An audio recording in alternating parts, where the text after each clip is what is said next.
Okay. Okay. Okay. Okay. Okay. Okay. Okay. Okay. Okay. Okay.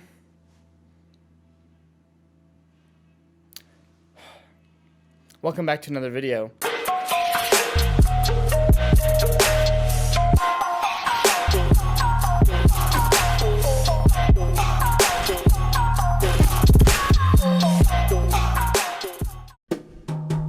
My name is Sterling Grinnell. I'm a professional filmmaker and photographer, as you can see. And this is the one lens I've been able to use on production sets, as a DP, on short films, on my own projects, on commercial shoots. This is my favorite lens by far. The lens is the spicy, delicious, crispy 50mm prime. Now, the reason I love this lens is threefold.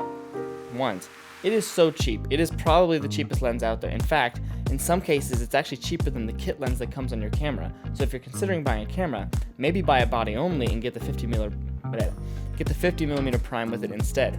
I use that for almost every project I shoot. A lot of lenses out there get really expensive. Oh my gosh, you can pay through the nose to get a really nice lens. Now the 50mm is something that's instantly gonna bump your stuff up to the professional quality while still keeping your budget low. And one of the biggest reasons that it looks so professional is two things. One, it's prime. Okay, what does that mean? Super crispy, ultra spicy. It means that you're gonna have a really clean image because the lens doesn't have to deal with zooming in and zooming out and changing those focal lengths. It's allowed to optimize for one focal length, which makes it so clean. Another reason that it is so amazing is since it's a fixed focal length, it's a prime, it's able to go down to a 1.8 aperture, and that is the difference that really takes things to the next level. Now, if you don't know what aperture does, I'm going to give you a quick example here. Here is a shot of a coffee cup, because I love coffee, with an aperture of 4.5. Now, this is what your average kit lens is going to go down to, maybe 3.5 if you're lucky and zoomed out to like 28mm. Now, watch the difference as I rotate this into a 1.8 and watch what happens. Watch the shallow depth of field go boom. Yeah, it is spice. Now, that is one key thing to making things look professional. When you're talking composition, when you're talking filmmaking, there are a couple things that play into what makes the shot beautiful. You have depth of field, you have lighting, you have shutter speed, you have frame rate, you have movement, you have a lot of different things. And one of the biggest things that everyone has an affinity for and knows when they see it is aperture. Not everyone knows when you're shooting between 30 or 24 or 60 or 120 frame rate if you're not slowing it down. But almost everyone can tell when you are shooting at a low aperture or high aperture because it's very obvious. That is why phones like the iPhone have been trying to simulate this look by programming and software, is because they know it's what makes things look really good. You're able to really bring your subject out from their background and use the background as a color palette instead of a plethora of objects, if that makes sense. So that is one of the reasons that this lens becomes so versatile. I'm a big fan of keeping things minimal, keeping things small and compact, and I'll show up to production shoots with one camera and one lens and a couple stuff in my bag, laptop, that kind of thing.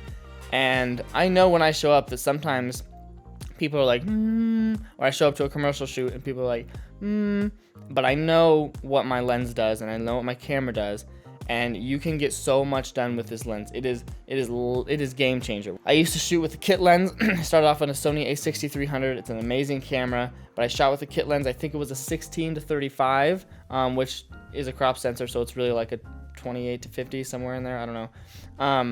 And once I jumped just the lens switch, it's a $250 lens if you're talking Sony. Probably cheaper for Canon and Nikon. They've been around longer.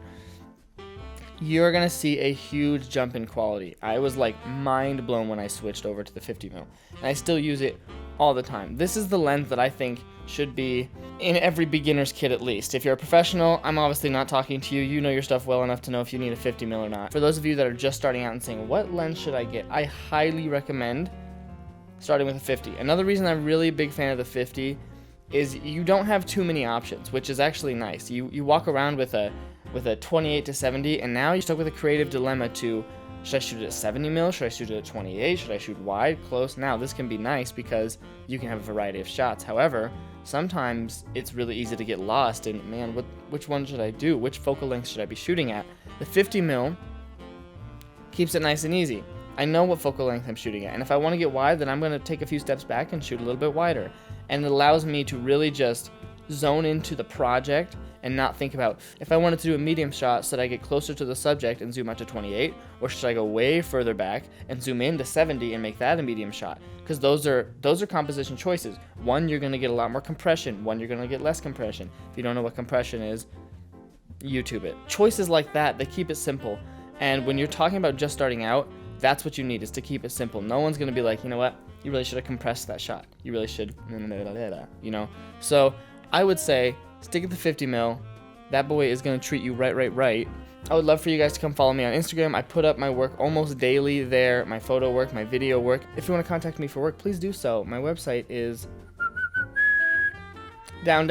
It's in the thingy that is the description. It's in there. So if you want to contact me, please do it. Hey, also, thanks for taking a little bit of time out of your day to spend some time in my house with me while I drink coffee and talk about lenses. Nimbus. You know what? Cats don't respond to whistles. Nimbus.